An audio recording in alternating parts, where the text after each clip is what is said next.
From Ballin Studios and Wondery, I'm Mr. Ballin, and this is Mr. Ballen's Medical Mysteries, where every week we'll explore a new, baffling mystery originating from the one place we all can't escape, our own bodies. If you like today's story, please bring the follow button on their first ever ski trip and tell them you'll start them out really easy, but as soon as you get to the mountain, immediately bring them up to a double black diamond slope, wave, and ride away.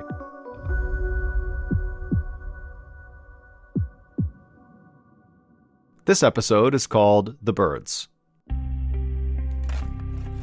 60-year-old Douglas Wise knelt down inside of his garden, pulling weeds out of the small vegetable patch behind his townhouse in Queens, New York. It was August 1999, and just like every other day that summer, it was hot and muggy. Doug's shirt stuck to his back as he worked. After he finished pulling up all the weeds, he sprayed the soil with some weed killer. He paused for a moment to admire the fat tomatoes ripening on the vines he'd planted that spring. He intended to use every one of them in homemade marinara sauce. When his garden was looking neat and trim, Doug gathered the weeds into a garbage bag and then took them to the compost bin inside of his garage. Doug tried not to gag as he opened the lid. On hot days like this, the bin could smell absolutely disgusting. He dumped the weeds onto the decaying pile of eggshells and table scraps. Then, to help the composting process along, he took a bucket of rainwater he'd collected the week before and poured a little into the bin. He smiled to himself, knowing how his wife Carmen quietly hated that he collected rainwater in large buckets, but it had actually come in handy earlier in the summer when they'd gone more than a month without rain. Doug had enough water for composting and a little extra for his garden, all while being able to conserve tap water.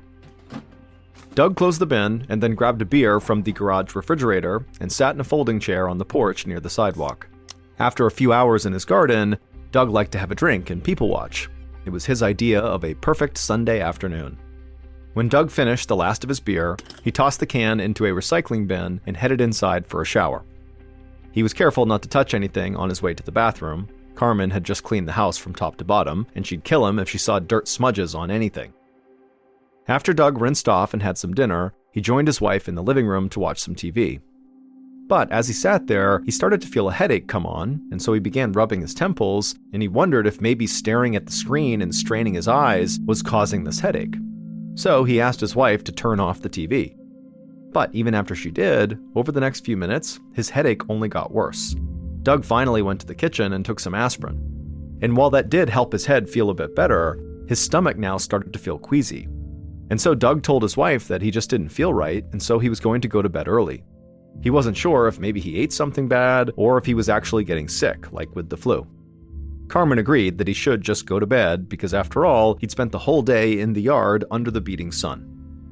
Doug kissed his wife goodnight and headed upstairs, hoping to feel better in the morning. But the next morning, when his alarm went off at 7 a.m., he was groggy and still had a headache, and his stomach still churned. Next to him, his wife had sat up, and she turned to him and said, you better get up if you don't want to be late for work. But Doug asked her to grab the phone for him because he felt absolutely terrible and he needed to call in sick. 3 days later, Carmen ladled some chicken noodle soup into a bowl, then placed it on a tray alongside a glass of ginger ale and some saltine crackers. Carefully, she carried it all up the stairs to the bedroom. Doug was in the bedroom, in bed, propped up on pillows. After 3 days of feeling totally sick, he'd lost a lot of fluids and looked very pale. As she set the tray onto the bedside table, she told her husband that she'd also bring him up a Gatorade.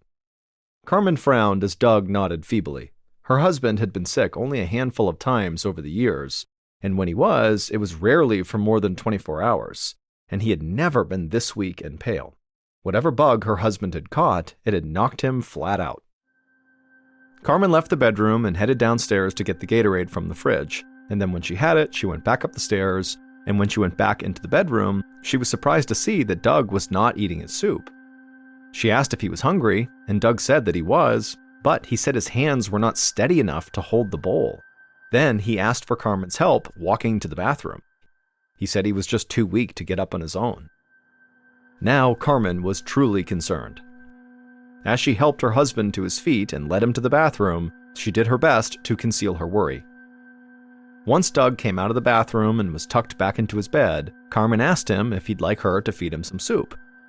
But Doug didn't respond. Instead, he just kind of stared out the window like he didn't even hear her. For several moments, Carmen spoke Doug's name with increasing urgency, but he just continued his glassy stare, saying nothing. Carmen was now terrified. She thought maybe Doug was having a stroke, so she grabbed the phone and called 911. It took a few minutes for an ambulance to arrive.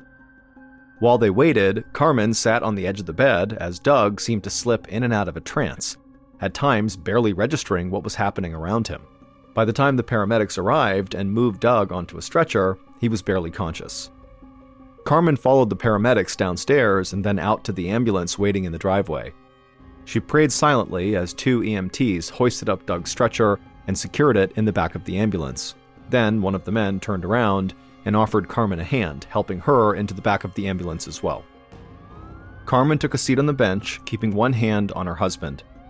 As they sped towards the hospital, for the first time in her life, Carmen worried about losing her husband. Once the ambulance arrived at Flushing Hospital, Doug was rushed into the emergency room while a nurse brought Carmen to the waiting area. After about a half hour, a doctor wearing scrubs and a lab coat approached Carmen and brought her to Doug's room. Doug was lying in bed, still looking a bit out of it, with an IV hooked up to his arm. Carmen rushed over to him and kissed his forehead. The doctor told Carmen that he was fairly positive Doug had pneumonia, and if everything went well, he'd be back to normal in just a few days. Carmen squeezed Doug's shoulder, relieved to hear that he'd be okay.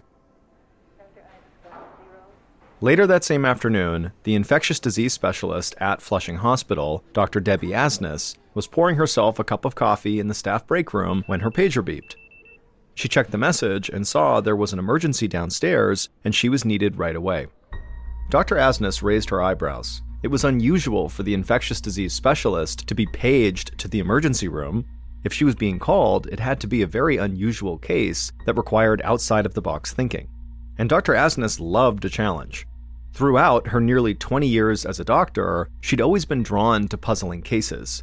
She'd spent a lot of her career researching HIV, and she'd witnessed firsthand how bad things could get when doctors did not understand how a disease worked.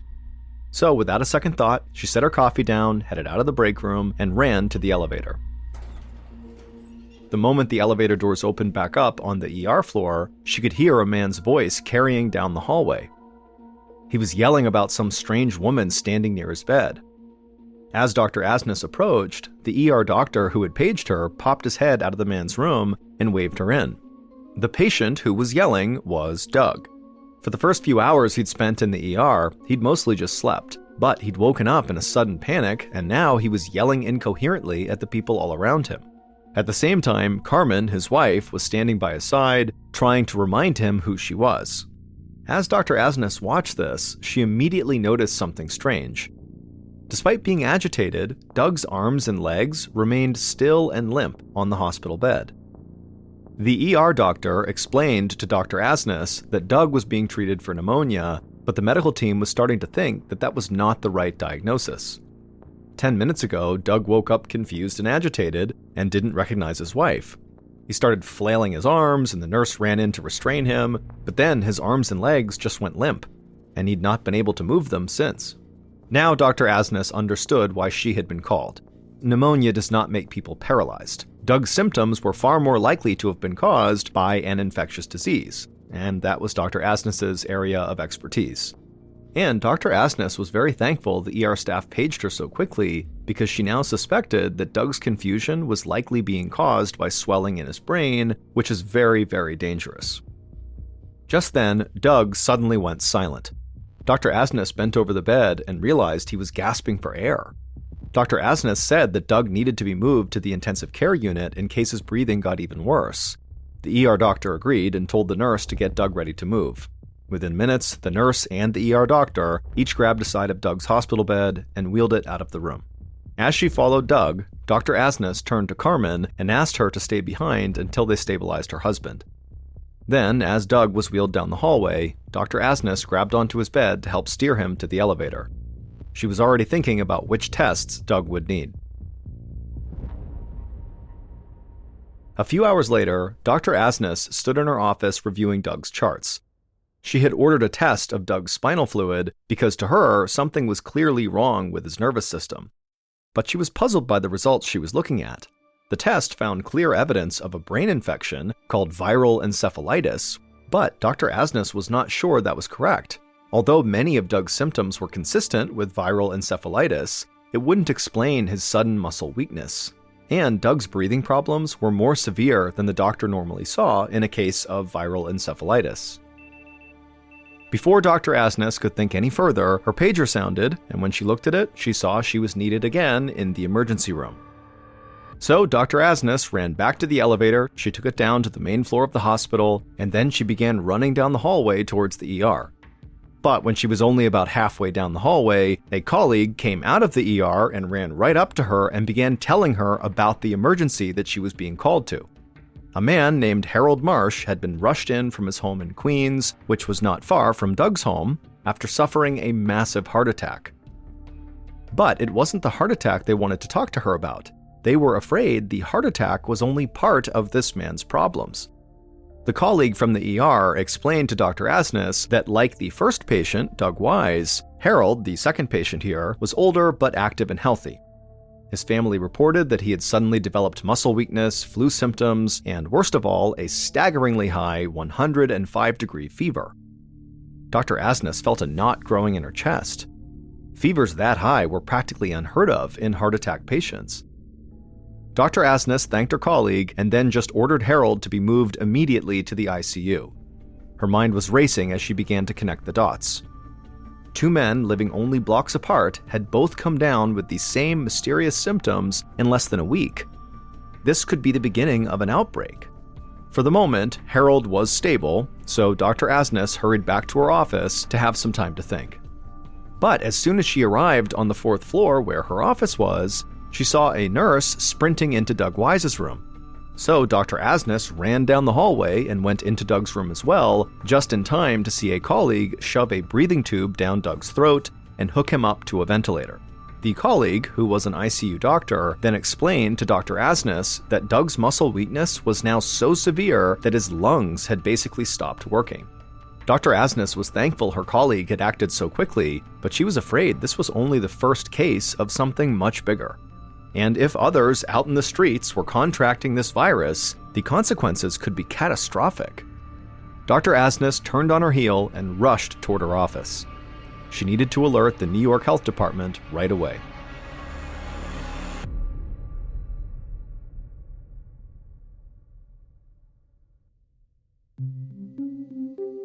Five days later, on August 27th, a medical investigator at the New York Department of Health hung up the phone in her office, wishing she'd never answered it in the first place. Her name was Annie Fine, and after a long week of work, she was ready to go home. She was knee-deep in planning her wedding, and she and her fiancé had wanted to knock out as many to-do items as possible over the weekend, but instead it looked like she would spend her weekend at Flushing Hospital. A doctor there had called in a potential outbreak on Monday, and after several days of discussions and 3 more patients in the hospital with identical symptoms, her boss had finally decided it was worth investigating. Dr. Fine reminded herself that, in all fairness, she was the on-call epidemiologist that weekend. That meant she would be responsible for any emergency that came up. But in addition, her boss and good friend, Dr. Marcy Layton, had asked her personally to help out, and she was always game to help Dr. Layton. So on Saturday morning, Dr. Fine woke up a minute before her alarm clock began screeching. She managed to turn it off before it had the chance to wake her fiancé, and then she quietly got out of bed. Half an hour later, she headed down the stairs of her apartment building and saw Dr. Layton's car parked outside. She smiled as she jumped into the passenger seat, and Dr. Layton laughed and apologized for interrupting her weekend plans. Then Dr. Layton handed Dr. Fine a cup of to-go coffee, and they peeled off toward Flushing Hospital. After a short drive, Dr. Fine and Dr. Layton parked near the hospital and climbed out of the car.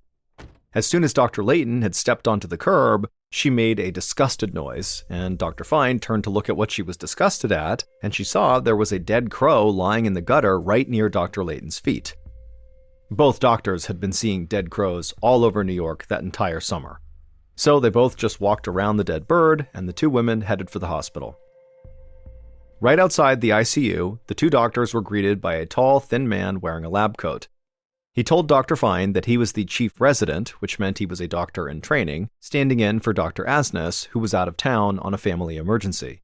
He explained that in the 5 days since Dr. Asnes first called the Department of Health about her first 2 patients, 3 more people had been admitted to Flushing Hospital with symptoms of viral encephalitis. All 5 were older people who were previously healthy and active. Most worrisome, all 5 also had other symptoms not normally caused by viral encephalitis, including fever, stomach pain, confusion, muscle weakness, and severe difficulty breathing. The chief resident added that all 5 patients had declined really quickly. 4 were now on ventilators, and the 5th was not, but they were delirious with pain. Dr. Fine felt unnerved. All of a sudden, wedding planning was the last thing on her mind. There were usually only about 10 viral encephalitis cases every year in all of New York City. But now, one small neighborhood in New York City had 5 cases in less than a week, and so far, nobody had figured out why. Dr. Fine asked the resident to go collect blood samples from each of these patients and submit them for additional testing. In the meantime, she and Dr. Layton would interview the patients' families and anyone else who was with these people in the week leading up to their hospitalization. The resident nodded and then led Dr. Fine and Dr. Layton to an empty conference room where they could call people and interview them. Dr. Layton would ask the questions and Dr. Fine would take notes. By that afternoon, Dr. Fine's writing hand was totally cramped. She spent hours taking notes as she and Dr. Layton spoke with the patient's family members. Outside, it was starting to get dark, so Dr. Fine rolled her chair toward the wall and switched on the overhead lights. The conference room table was littered with textbooks, stacks of medical journals, and reports on annual encephalitis cases in New York. Dr. Fine looked over at Dr. Layton and sighed. Despite hours of interviews and poring over the patients' files, they still did not know how these 5 patients in Flushing Hospital had contracted encephalitis. But they had found that all 5 patients had 2 things in common. First, that they all lived within a few square miles from one another in Queens, and second, they all loved to spend time outdoors in the evenings. A few of the patients, like Doug Wise, the first patient, would work in their gardens until nightfall. Others just liked to watch the sunset from their back decks or take long walks along the East River after dinner. Dr. Fine looked out the window as the street lamps flickered to life, and right as they did, it hit her. People were not the only ones who loved summer evenings. It's also the time when mosquitoes are at their most active. All 5 of their encephalitis patients were probably swatting away mosquitoes as they gardened or walked or gazed at the sunset in the gathering darkness each night. And Dr. Fine knew something else about mosquitoes. They spread disease. Diseases like encephalitis, a condition that often strikes older people like Doug and Harold more frequently. Dr. Layton was intrigued by Dr. Fine's idea, but she was cautious. If mosquitoes really were spreading some new virus to people, they should be able to find mosquitoes infected with the disease. And so until they were able to isolate the virus in mosquitoes, then Dr. Fine's idea was really just a theory. Before the doctors left the hospital that night, Dr. Fine wrote up an alert that Dr. Layton sent to all the neighboring hospitals, asking them to report any cases of viral encephalitis to the Department of Health. That way, she and Dr. Layton would know if the virus was spreading. 2 days later, on the morning of September 1st, Dr. Fine sat at her desk, twisting her pencil in her hands. She was back in her office, feeling frustrated by the lab results she had just read. That morning, she and Dr. Layton had sent a small team to northern Queens, where all these patients had lived, and the job of this team was to canvass that neighborhood and visit the houses of each encephalitis patient and try to find breeding mosquitoes. Well, that team collected several samples of mosquito larvae from standing water around the neighborhood, but none of those mosquitoes were infected with viral encephalitis. Meanwhile, Dr. Fine was still waiting for lab work to come back on the blood samples she'd collected from the 5 infected patients. While Dr. Fine thought about what she should do next, Dr. Layton knocked on her door. She said she had bad news. One of the encephalitis patients, Harold Marsh, had grown so weak that the doctors determined he would not recover. Moments ago, the family had decided to take him off life support. Dr. Fine's heart broke for Harold and his family. She was frustrated that she couldn't even tell them for certain what had killed their loved one. It felt like they were back at square one. But at the very least, Dr. Fine knew that the doctors at Flushing Hospital would be able to do an autopsy and take tissue samples they couldn't get while Harold was alive. Dr. Fine hoped that these samples could help them identify the virus and warn the public at large.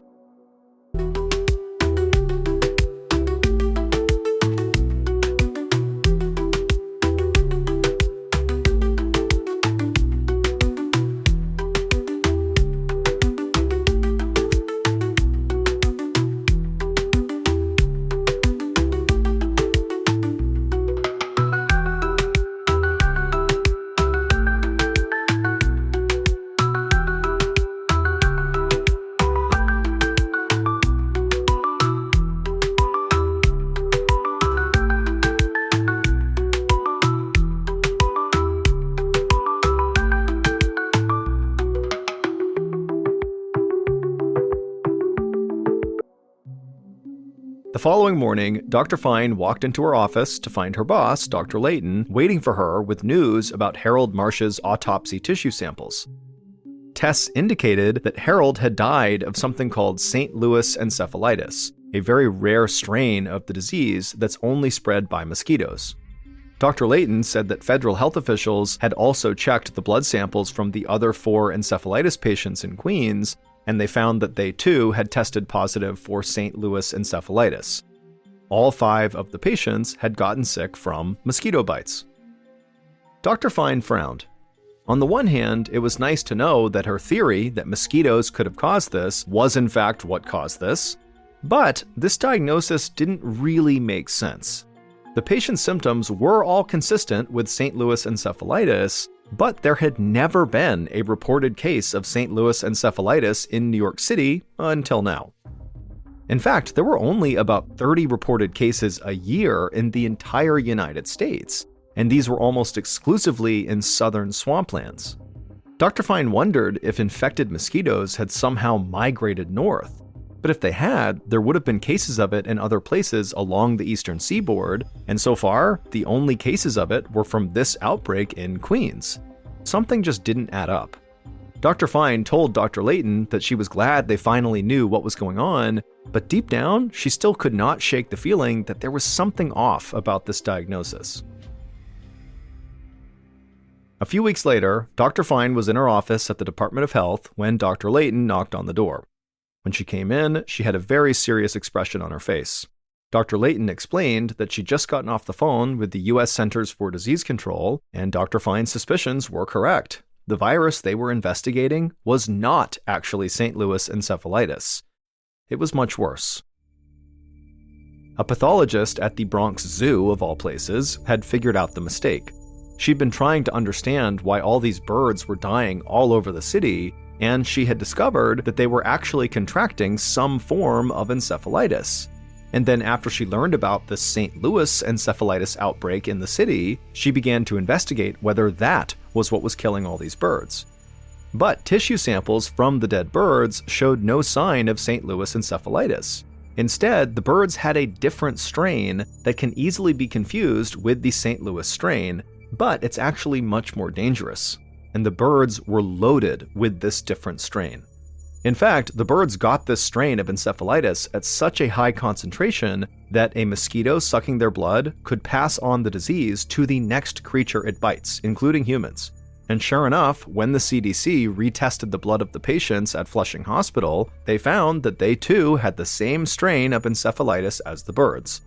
This strain is known as West Nile virus.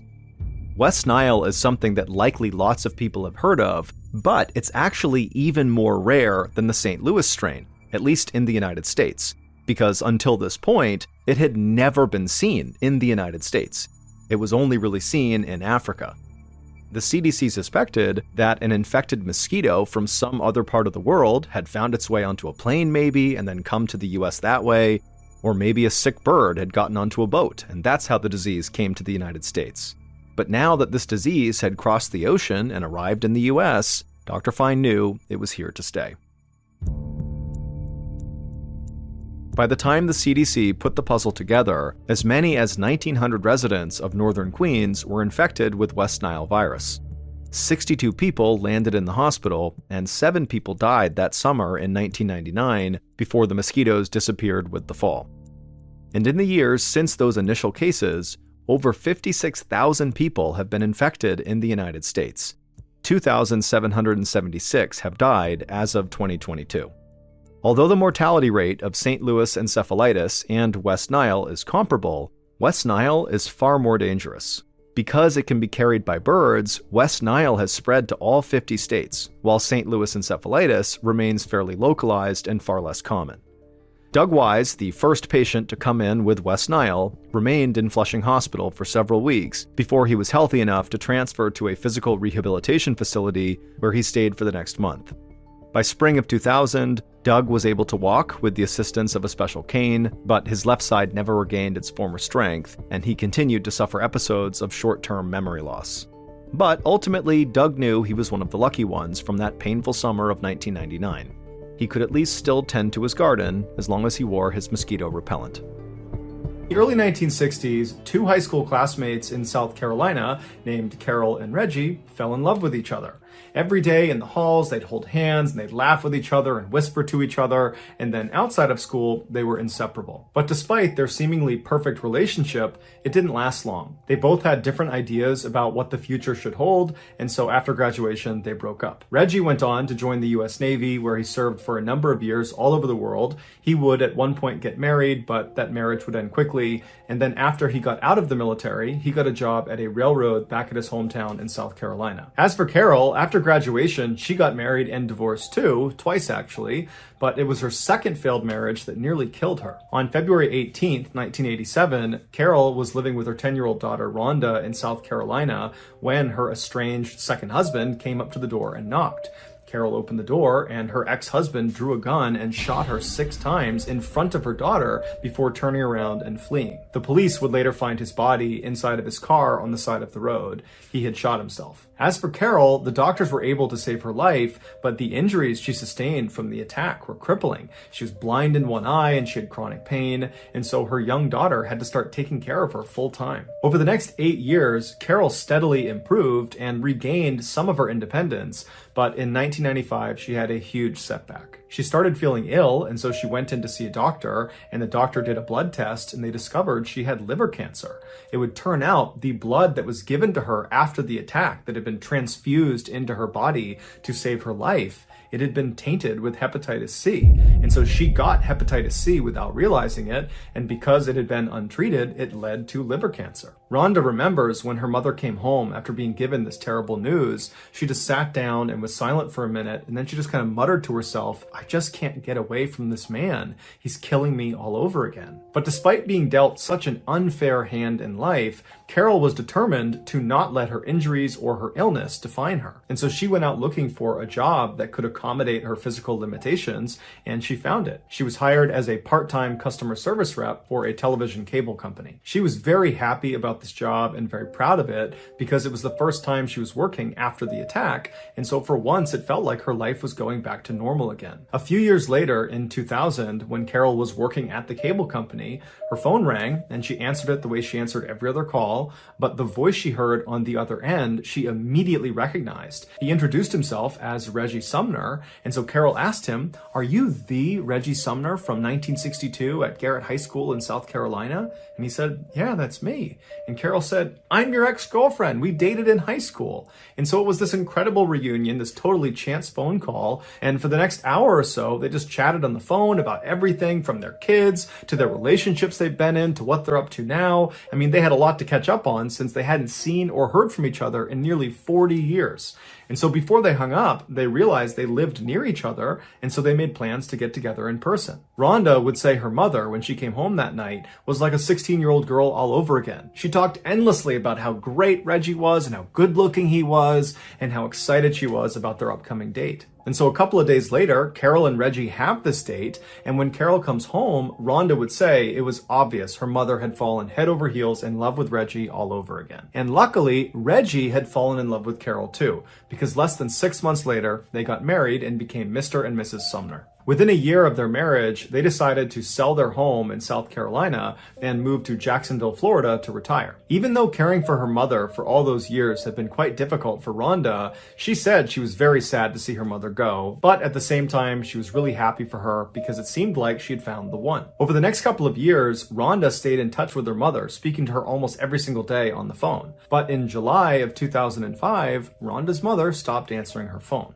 At first, Rhonda wasn't that concerned, but after 24 hours of not hearing from her mother or from Reggie, she did get concerned. Because even though Reggie was able to care for Carol, he wasn't in the best shape himself. He had debilitating diabetes, and he had recently broken his leg, and so was largely confined to a wheelchair. And so if they were to leave their house for an extended period of time, they wouldn't do it without asking for help from Rhonda. And so over the next couple of days, Rhonda incessantly called her mother and called Reggie, but she never got through to them. And so finally, after almost 72 hours of not hearing from them, she decides to just hop in her car and drive the 4 hours to Jacksonville to check on them personally. When she got there, she saw her mother and Reggie's car was not in the driveway like it normally would be. And so Rhonda went up to the front door and she knocked and she's yelling for her mom, but nobody's coming to the door, even though lights are on inside the house. And so Rhonda eventually tries the handle of the door and it's open. And so she opens it up, she steps inside, she yells again for her mom and for Reggie, but no one yells back. And then she sees their beloved dog, Mikey, that they brought everywhere with them, was still in the house. And so she's thinking, where would they have gone without bringing Mikey? And so Rhonda continues to walk through the house into the kitchen. And when she gets there, she sees on the table are 2 plates of food where the food looks like it's a couple of days old and it's just sitting on the plate like they had been eating it and then just abandoned it there. And then in the sink are all these dirty dishes. And then on the stove are half-cooked pots of food. And Rhonda knows her mother is an extremely tidy person and she never would have left her house with dirty dishes and food out on the table. And so red flags are going up for Rhonda. But what ultimately sealed the deal for her was when she turned and looked on one of the counters, she saw the cell phone that Reggie and Carol shared was still sitting there along with Carol's purse. And then next to that was both of their medications, which was Reggie's insulin and Carol's liver cancer medication, both of which were life-saving and needed to be taken every single day. There's no way they would have left the house without those things. And so Rhonda immediately calls the Jacksonville Police Department and she files a missing person report. And before long, the missing couple's story is all over the news and all of the networks are asking people if they have information to come forward, but no one came forward. And so the only lead the police had was to track down the Sumner's car, which was missing from their driveway when Rhonda showed up at their house. So the police shared the description of their vehicle all across the state, and very quickly they got a hit. The car had been found abandoned in a Florida town about 1 hour west of Jacksonville. It had been parked in this semi-forested, very secluded area off of a dirt road, and there was nothing inside of it, but they saw the battery had been taken out, leading some of the officers to speculate that perhaps the Sumners really had just driven away from their home without telling anybody and then ran into car troubles. But that theory would quickly be thrown out the window when 5 hours later, the Jacksonville police received a very strange phone call. The man who called in said he was Reggie Sumner, and he said he had seen the news about him and his wife being missing and that was just totally not true, that in reality they had left, but they were just fine and they'd be back soon. The police are immediately suspicious of this person. They don't think it's Reggie Sumner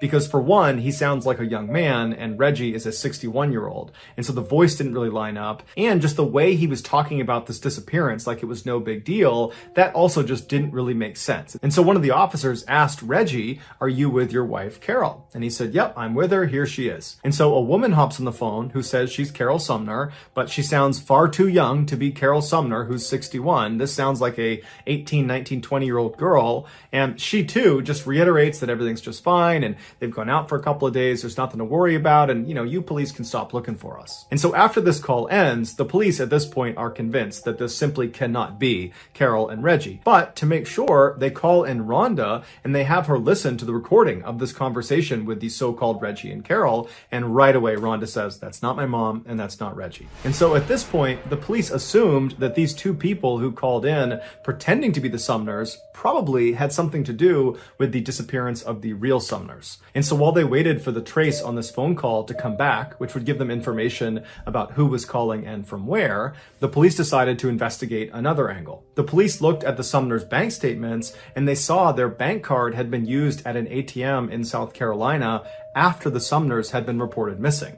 And so they called that bank and they asked for the CCTV footage from that ATM. And when they watched it, they saw that it was not Carol or Reggie Sumner withdrawing funds. It was some unknown man in his early 20s. Right after this discovery of this unknown man, the trace from the phone conversation with the imposter Sumners came back, except it was tied to a fake name at a fake address. So that wasn't helpful to the police in their investigation. However, when they went through this cell phone's call logs, which they got with the phone trace, they saw whoever owned the cell phone had recently placed a call to a car rental company in South Carolina. And so the police call this car rental company and they speak to the manager and they're able to figure out that somebody using this cell phone number had indeed called and had rented a car, and the car they rented matched the description of the car the unknown man was driving in the ATM surveillance footage. But this car had been rented to a woman. Her name was Tiffany Cole. The rental company told police that all of their cars had satellite tracking information built into them. And so police were able to use that information to track Tiffany's rental car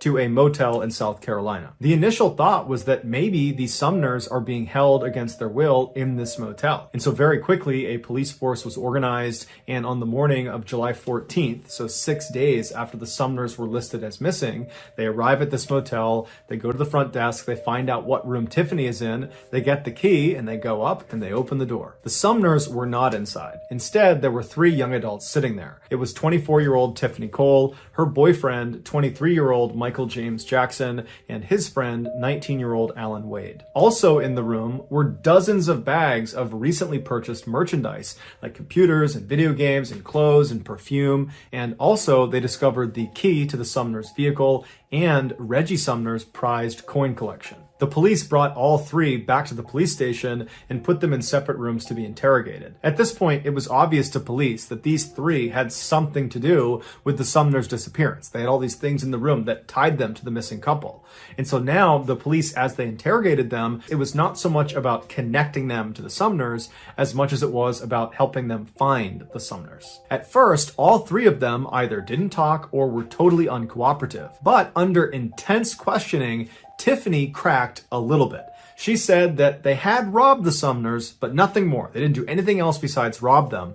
And there had been a 4th person involved in the robbery, 19-year-old Bruce Nixon, who was friends with Alan Wade. Bruce lived nearby, so the police quickly rounded him up and brought him in for questioning, and unlike the other 3, Bruce immediately caved. And the story he told about what happened to the Sumners brought many of the police that were involved in this investigation to tears. He said it all started with Tiffany. Tiffany used to be neighbors with the Sumners back when they still lived in South Carolina. Tiffany had a pretty rough upbringing and her father was permanently sick. And so the Sumners kind of took her under their wing and looked after her and built a very close relationship with her and kind of treated her like she was one of their daughters. Anything she needed, if she needed money, food, anything, they would give it to her. For example, in 2001, right before they left for Florida, they sold a car to Tiffany, but they sold it for basically nothing because they knew she didn't have any money and she really needed a car. 4 years later, in June of 2005,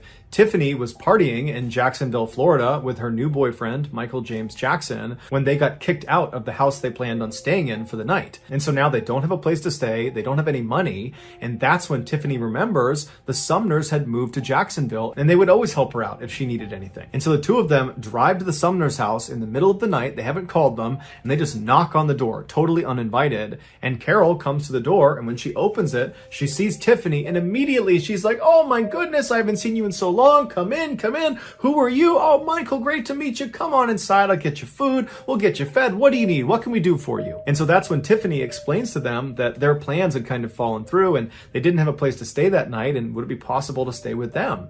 And so Carol and Reggie right away say, "Absolutely no problem. Tiffany, Michael, you guys are guests here. You're welcome. Stay as long as you want." And so that night, Carol cooked a big meal for them and they all sat down at the table. And at some point, Carol and Reggie talk about the sale of their house in South Carolina, and somehow it came up that they had made $99,000 in profit from this sale. And they were so happy about it because now they could really retire comfortably. And so as soon as they said that, Tiffany and Michael shot glances at each other because they knew they had to come back and rob them. The next morning, Carol and Reggie got up early, they made coffee and they made breakfast, and they were hoping that Tiffany and Michael would stick around for the day and spend some more time with them. But Tiffany and Michael were very quick to want to leave. They said, "Thank you very much, we got to hit the road." And so they left. And as soon as they get in the car, they start planning how they're going to come back and rob the Sumners and get their hands on that $99,000. 1 month later, on the evening of July 8th, after all robbery preparations have been made, Bruce Nixon and Alan Wade show up at the Sumner house and they knock on the door. When the door opens, it's Carol, and she doesn't recognize either of them, but being as kind and generous as she was, she said, "Hey boys, what can I do for you? How can I help you?" And this was exactly what Bruce and Alan were expecting based on what Tiffany told them. She said this couple would be very easy to exploit. And they tell her that their car had broken down and they needed to use her phone. And so she's a little bit skeptical, but ultimately she says, "Sure, come on in." And so Bruce and Alan go inside the house, the door shuts behind them, and as soon as it does, one of them draws a fake gun that looks very real and pointed it at Carol, while the other one began tying her up with cord and with duct tape. And so Carol begins screaming and making a bunch of noise, and Reggie, who's in the garage out of sight, he hears her. He comes running in to see what's going on, and he sees these two men who immediately attack him, and Reggie's got a broken leg, and he's already pretty weak and frail, and so he doesn't put up much of a fight. And before long, he and his wife were all taped up and restrained on the couch, and they were having duct tape wrapped around their heads until everything was covered except for a slit underneath their nose so they could breathe. And so with the couple completely under control and at the mercy of their captors, one of the men texted Michael, who was down the road with Tiffany inside of Tiffany's rental car, and the text just said, "All clear." And what that meant was Michael could now come up and help them rob the house. And so Tiffany stays down the road in the rental car. Michael makes his way up. He goes inside, and he, Bruce, and Alan proceeded to ransack the house. And while these three men are moving room to room, taking all of their valuables, Reggie and Carol are probably thinking to themselves that, you know what, this is awful, we're getting robbed, but after they take whatever they take and they leave, we'll be fine, we'll recover. But when these three men finished taking all of their valuable items, they decided that they would also take Reggie and Carol. So they stood the couple up and they marched them into the garage and they put them in the trunk of their own car. At this point, Bruce left the Sumner's house and went down the road and got in Tiffany's rental car, and Michael and Alan, they got into the Sumner's car, and the two cars met up on the road and then drove 40 minutes northwest just over the border into Georgia, where they found this access road and they went down it until they reached this very secluded section of forest. This was not just some random spot in the middle of the woods in Georgia. This was a pre-selected spot that Tiffany and the others had been out to 2 days earlier to prepare it. And what they had done to prepare was to dig a grave for the Sumners. Michael and Alan in the Sumners car drove up right next to the grave site, while Tiffany and Bruce came up right behind them. And once they'd all stopped, they got out of the car and they went right behind the Sumners car and they popped open the trunk. It's believed the temperature inside of that trunk was well over 100 degrees. And so Reggie and Carol were sweating profusely, and the sweat had caused their restraints to slip off their wrists and slip down off their face. And so the two of them were found holding on to each other and crying and praying. Seeing how weak they already were, the group decided they did not need to put new tape around their wrists or their face. They weren't going to go anywhere. And so they grabbed the two and they pulled them out and dumped them on the ground. It was probably around this time that the Sumners realized Tiffany was one of these four people that was doing this horrible thing to them. And I can only imagine the heartbreak they experienced. This girl that they took in under their wing, that they thought of as a daughter, was betraying them in such a heinous and horrible way. But there was no time to feel upset about it, because as soon as they were dumped on the ground, Michael grabbed Reggie and kind of threw him over to the side and said, "Sit down, don't move, or I'm going to kill you and your wife." And then the others grabbed Carol and dragged her away from her husband over to the edge of the grave, where they literally ripped the jewelry off of her face and off of her body. And then after all the jewelry was gone, they pushed her into the grave. Then they walked over to Reggie and dragged him over and threw him in with his wife. As soon as the couple was in the grave together, they repositioned themselves so they were both sitting up, one in front of the other, with Carol behind Reggie, and she threw her legs and her arms around Reggie, just kind of clutching onto him, and she buried her head into his back and she began crying. The original plan, apparently, had been to take the Sumners and put them in this grave and pretend like you were going to do something to them, to scare them into giving up all of their information, all of their banking information, and anything else that was valuable. And it worked. And so as Carol is crying into Reggie's back, Reggie is pleading with the group. He's pleading to them, let me give you everything I have. Whatever you need, it's yours. And so Michael said, give me all your ATM bank card numbers, give me your PIN numbers, everything. And so Reggie did. He gave him all the information he could possibly give to him. And then, for some reason, despite the fact that at this point, the group has taken everything of value from this poor couple. They have extracted all the valuable information they could possibly get from them. Despite that, they decide that that's not enough. They need to kill the Sumners. And they need to kill them in the worst way imaginable. They need to bury them alive.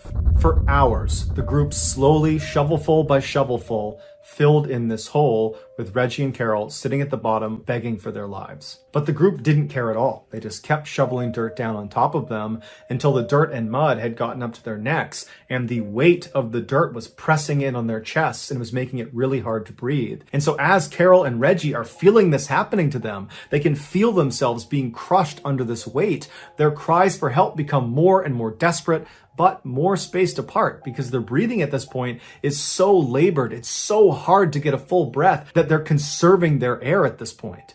And then at some point, as the dirt crept closer and closer to their mouths, they had to tilt their heads up to try to get a good breath of air. But when they did that, they began shoveling dirt directly onto their faces, causing them to choke and gag. They're inhaling this, and it's becoming nearly impossible to catch a breath. They're dying at this point. And so finally, another layer of dirt was thrown on top of them and they disappeared under the soil.